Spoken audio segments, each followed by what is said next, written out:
Welcome to நம்ம இ-சேவை channel. நம்ம இ-சேவை சேனல்ல இன்னைக்கு என்ன டாபிக் பத்தி பேச போறோம் அப்படின்னு பார்த்தீங்கன்னா, மாவட்ட நல சங்கம் தேசிய சுகாதார திட்டத்தின் கீழ வந்து பார்த்தீங்கன்னா, தற்காலிக வேலைவாய்ப்பு வந்து வெளியாயிருக்கு. கிட்டத்தட்ட அது வந்து நெறைய டிஸ்ட்ரிக்ட்ல வந்து ஓப்பன் ஆயிருக்கு. உங்க டிஸ்ட்ரிக்ட்ல வந்திருக்கா? நீங்க வந்து எப்படி அப்ளை பண்ணலாம்? இதுல வந்து பார்த்தோன்னா, நெறைய போஸ்ட்டுக்கு வந்து வாண்டட் குடுத்துருக்காங்க. அது எப்படி அப்ளை பண்றதுன்னு தெரிஞ்சுக்கலாம். நம்ம இ-சேவை சேனல் வந்து ஃபர்ஸ்ட் டைம் பார்க்கணும்னா மறக்காம வந்து சப்ஸ்கிரைப் பண்ணிடுங்க. வீடியோ வந்து ஸ்கிப் பண்ணாம பாருங்க. அப்பதான் சொல்லக்கூடிய தகவல் முழுமையா வந்து சேரும். வாங்க வீடியோக்குள்ள போகலாம். இப்ப எக்ஸாம்பிளுக்கு நான் எடுத்து வச்சிருக்கிறேன். ஆல்ரெடி வந்து ஈரோடு டிஸ்ட்ரிக்ட் எடுத்து வச்சிருக்கிறேன் குடுத்துருக்காங்க. ஈரோடு டிஸ்ட்ரிக்ட்ல நோட்டிஃபிகேஷன் இது. அதேமாரி இது கோயம்புத்தூர் டிஸ்ட்ரிக்ட்கான நோட்டிஃபிகேஷனு. ப்ரோ இது எங்க ப்ரோ நான் எடுக்கிறது? அப்படின்னு கேட்டீங்கன்னா, நம்ம என்ன பண்ணலாம் அப்படின்னா, இப்போ எக்ஸாம்பிளுக்கு உங்களுக்கு வந்து ஈரோடுன்னு போடுறோம்னு வச்சுக்கோங்க. ஈரோடுன்னு போட்டீங்கன்னா, டைரக்ட்டாவே ஈரோடுன்னு மட்டும் போட்டா கூட போதும். அஃபிஷியல் வெப்சைட் வந்துரும். இங்க வந்து ஈரோடு டிஸ்ட்ரிக்ட்ல உள்ள போனீங்கன்னா இங்க வந்துரும். இங்க வந்து பார்த்தீங்கன்னா, நோட்டிஃபிகேஷன்ல வந்து ரெக்ரூட்மென்ட்க்குள்ள குடுத்தோனே உள்ள போயிடும். இங்க வந்து குடுத்துருக்காங்க பாருங்க. 14/3/2025லேருந்து 24/3/2025 வரைக்கும் தான் ஸ்டார்ட் டேட், எண்ட் டேட்டு. இதுக்குள்ள நீங்க வந்து ஃபில் பண்ணணும். அதுக்கு தான் சொல்லக்கூடிய விஷயம். இப்ப இது வந்து ஓப்பன் பண்ணீங்கன்னா, இந்த மாரி ஒரு ஃபார்ம் ஓப்பன் ஆகும். இது வந்து என்ன சொல்ல வராங்க அப்படின்ட்டு பார்க்கலாம். இப்ப நம்ம வந்து கோயம்புத்தூர் டிஸ்ட்ரிக்ட் எடுத்துக்கலாமா? கோயம்புத்தூர் டிஸ்ட்ரிக்ட்ல வந்து கோயம்புத்தூர்ல வந்து என்ன சொல்லிக்கிறாங்கன்னா, கோயம்புத்தூர் மாவட்டத்தில் புதிதாக உருவாக்கப்பட்ட 23 நகர்ப்புற நலவாழ்வு மையங்களில் உள்ள பணியிடங்கள் கோவை மருத்துவக் கல்லூரி மருத்துவமனை, அரசு தலைமை மருத்துவமனை பொள்ளாச்சி, அரசு ஆரம்ப சுகாதார நிலையங்கள், கோவை மாநகராட்சி இந்த மாரி நெறைய இடத்துல வந்து வாண்டட் குடுத்துருக்காங்க. அதுல வந்து ஓப்பன் பண்ணுங்கன்னா சொல்ல வராங்க பாருங்க. மெடிக்கல் ஆஃபீசரு, ஹெல்த் இன்ஸ்பெக்டரு அதுக்கப்புறம் staff nurse, hospital worker, support staff, அதுக்கப்புறம் ஏஎன்எம்மு, கிளீனரு இந்த மாரி சீனியர் டெக்னிக்கல் லேப் அசிஸ்டன்ட்ஸு, இது லேப் வந்து ஸ்டோர் அசிஸ்டன்ட்டு, டென்டல் டெக்னிக்கலு இந்த மாரி நெறைய போஸ்டிங் வந்து குடுத்துருக்காங்க. இங்க பாருங்க இப்ப கிட்டத்தட்ட வந்து 13 போஸ்டிங் வந்து 13 டிபார்ட்மெண்ட்ல வந்து போஸ்டிங் குடுத்துருக்காங்க. ஒரு சில இடத்துல 1, 2 குடுத்துருக்காங்க. ஒரு சில இடத்துல 3 குடுத்துருக்காங்க. இது வந்து சேலரி வந்து பார்த்தீங்கன்னா, மெடிக்கல் ஆஃபீசருக்கு வந்து ரூ. 60,000 இது வந்து எம்பிபிஎஸ் டிகிரி முடிச்சிருக்கணும். அதுக்கப்புறம் யுஜிசில வந்து பார்த்தீங்கன்னா, நீங்க பதிவு பண்ணியிருக்கணும். மெடிக்கல் கோர்ஸ்ல வந்து அப்ரூவல் வந்து வாங்கி வச்சிருக்கணும்.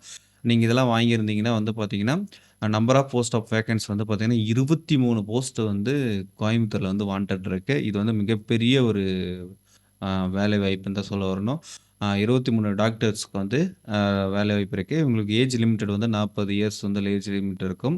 அதேமாரி ஹெல்த் இன்ஸ்பெக்டருக்கு வந்து பார்த்தீங்கன்னா, 23 வாண்டட் இருக்கு. அ கோயம்புத்தூர் கார்ப்பரேஷனுக்குள்ள. இது வந்து ரூ. 14,000 சேலரி. ஏஜ் லிமிட் வந்து 35 வயசுக்குள்ள இருக்கணும். அவங்க என்ன குவாலிஃபிகேஷன் படிக்கணும்னு சொல்லிட்டு இங்க வந்து போட்டுருக்காங்க. இது வந்து நீங்க வந்து படிச்சு பாருங்க. அதுக்கப்புறம் ஸ்டாஃப் நர்ஸ்க்கு வந்து பார்த்தீங்கன்னா, டிப்ளமோ ஜெனரல் நர்சிங் அண்ட் மா இது வந்து படிச்சு முடிச்சிருக்கணும். இவங்களுக்கு வந்து ரூ. 18,000 சேலரி. 50 வயசுக்குள்ள இருக்கணும். இது இன்னொன்னு விஷயம் என்ன சொல்ல வந்தாருன்னா அப்படின்னு பார்த்தீங்கன்னா, இது வந்து முழுக்க முழுக்க தற்காலிக பணி வேலை. இது வந்து தற்காலிக பணி வேலை என்ன சொல்ல வராங்க அப்படின்னு பார்த்தீங்கன்னா, இந்த பதவிகள் முற்றிலும் தற்காலிகமானது. எந்த ஒரு காலத்தில் பணி நிரந்தரம் செய்யப்படாது.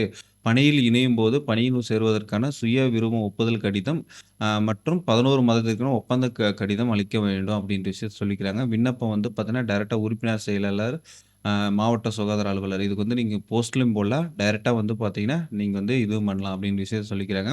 இந்த இணையதளத்தில வந்து நீங்க டவுன்லோட் பண்ணிக்கணும். விண்ணப்பம் நேரிலோ அல்லது விரைவில் தபாலிலோ வந்து பார்த்தீங்கன்னா குடுக்கணும் அப்படின்னு சொல்லியிருக்காங்க. லேட் ஆயிருச்சுன்னா வராது. இது பண்ண முடியாதுன்னு சொல்லியிருக்காங்க.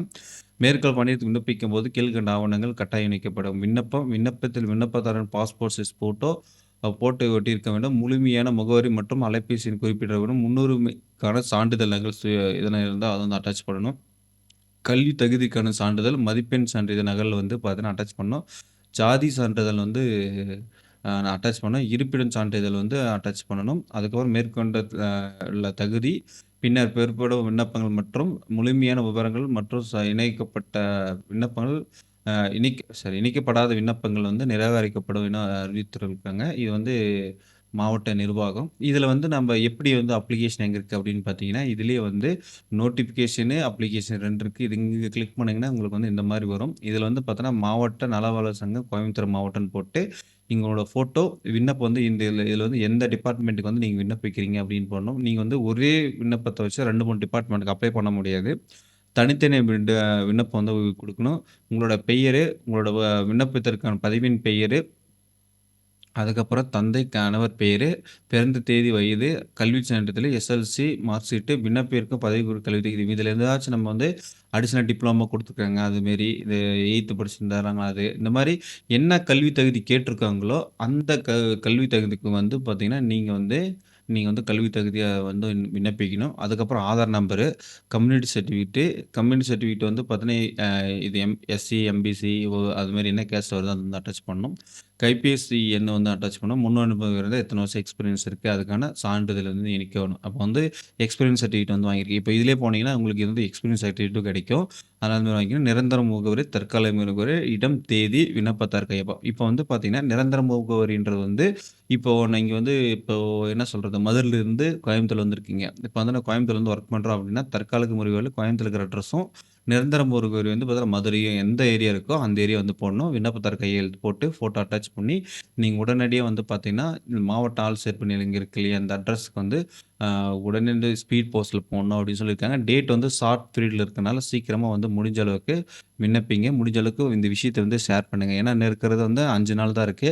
5 நாளுக்குள்ள நீங்க வந்து வீடியோ வந்து ஷேர் பண்ணி நெறைய பேர் வந்து அப்ளை பண்ணாங்கன்னா, உங்களுக்கு இல்லனாலும் மற்றவங்களுக்கு வந்து மிகப்பெரிய ஒரு வாய்ப்பா இருக்கும் அப்படின்னு சொல்லி கேட்டுக்கலாம். எல்லா டிஸ்ட்ரிக்ட்லும் இந்த மாரி வந்து நீங்க ட்ரை பண்ணி பாருங்க. உங்க டிஸ்ட்ரிக்ட்ல வருது, வரலைன்றது அடுத்த விஷயம். எல்லாத்தாலயும் டிஸ்ட்ரிக்ட்ல செக் பண்ணிட்டீங்கன்னா, இந்த ரெக்யர்மென்ட் இல்ல. மத்த எல்லா ரெக்யர்மென்ட்டும் இதுல வந்து போடுவாங்க. இது ஒரு சில இது வந்து பார்த்தீங்கன்னா, பெர்மனன்ட் கூட இதுல போடுறதுக்கான வாய்ப்பு இருக்கு. அதனால டெம்பரரினாலும் சரி, பெர்மனன்ட் இதுல ஒரு எக்ஸ்பீரியன்ஸ் ஆயிருச்சுன்னா, ஒரு எக்ஸ்பீரியன்ஸ் சர்டிஃபிகேட் வாங்கிட்டீங்கன்னா, அடுத்த ஜாப் இதுலயே வந்துச்சுன்னா, நீங்க உங்களுக்கு இதே வ நோட்டிஃபிகேஷன் குடுத்தாங்கன்னா, மறுபடியும் நீங்க வந்து ட்ரை பண்ணலாம். நீங்க அப்படியே கன்டின்யூ ஆனீங்கன்னா, ஒரு 10 வருஷம், 15 வருஷம் அப்படியே ஆயிருச்சுன்னா, ஒரு எக்ஸ்பீரியன்ஸ் ஆயிரும். எக்ஸ்பீரியன்ஸ் ஆனதுக்கப்புறம் நீங்க கண்டிப்பா வந்து கவர்ன்மென்ட் ஜாப் எப்படி வாங்குறதுன்னு உங்களுக்கு எல்லாருக்கும் ஐடியா வந்துரும். அது வாங்கிக்கலாம்னு சொல்லிட்டு, கண்டிப்பா இந்த வீடியோ வந்து ஷேர் பண்ணுங்க. தொடர்ந்து இணைந்திருங்கள். நெக்ஸ்ட் வீடியோல வந்து சந்திக்கலாம். பாய்.